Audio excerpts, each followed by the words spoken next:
Hi friends, నేనైతే దోసకాయ పచ్చడి చేస్తున్నాను. ఈ విధంగా దోసకాయ పచ్చడి చేస్తే చాలా అయితే టేస్ట్గా ఉంటుంది. చూడండి ఫ్రెండ్స్ ఎలా చేయాలో. ముందైతే ప్యాన్ పెట్టుకొని ఆయిల్ వేసి వేడి చేసుకోవాలి. ఇప్పుడైతే పచ్చిమిర్చి వేస్తున్నాను.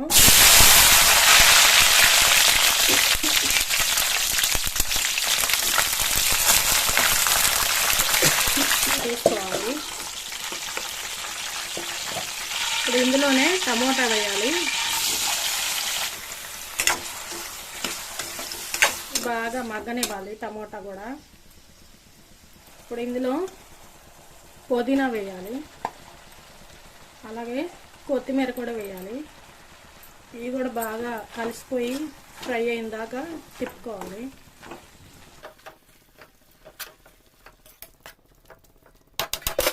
మూత పెట్టుకుంటే బాగా తొందరగా మగ్గిద్ది. ఇది కూడా వేగిపోయిందండి. ఇప్పుడు ఇందులో చింతపండు వేయాలి. చింతపండు కూడా బాగా మగ్గాలి. ఈలోపు మిక్సీ గిన్నె తీసుకోవాలి, జీలకర్ర వేసుకోవాలి, సాల్ట్,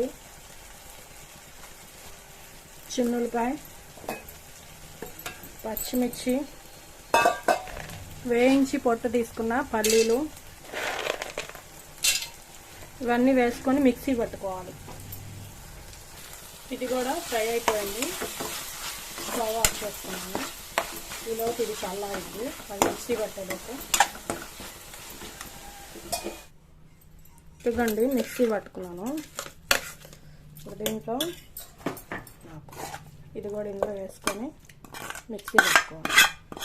కొంచెం పచ్చి కొత్తిమీర వేస్తాను. ఇదిగోండి రెడీ అయిపోయింది. ఇలా అయితే వస్తుందన్నమాట. దీన్నంతా ఇప్పుడు ఈ గిన్నెలో దోసకాయ ముక్కలు వేసుకోవాలి, అలాగే ఉల్లిపాయ ముక్కలు వేసుకోవాలి. ఒకసారి తిప్పుకోవాలి. కొద్దిగా సాల్ట్ వేసుకోవాలి.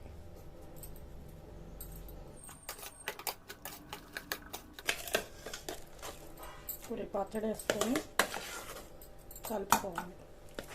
ఇప్పుడు దీన్ని మొత్తం కలిసేలా తిప్పుకోవాలి. ఆయిల్ పోసుకోవాలి. తాలింపు వేసుకోకపోయినా బాగానే ఉంటుంది. నేనైతే కొద్దిగా తాలింపు వేస్తున్నాను.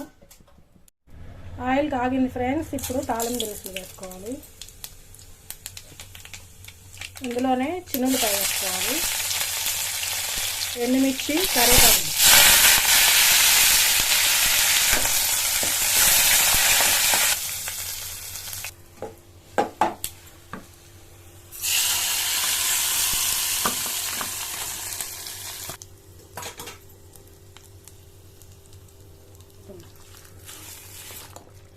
దోసకాయ పచ్చడి రెడీ.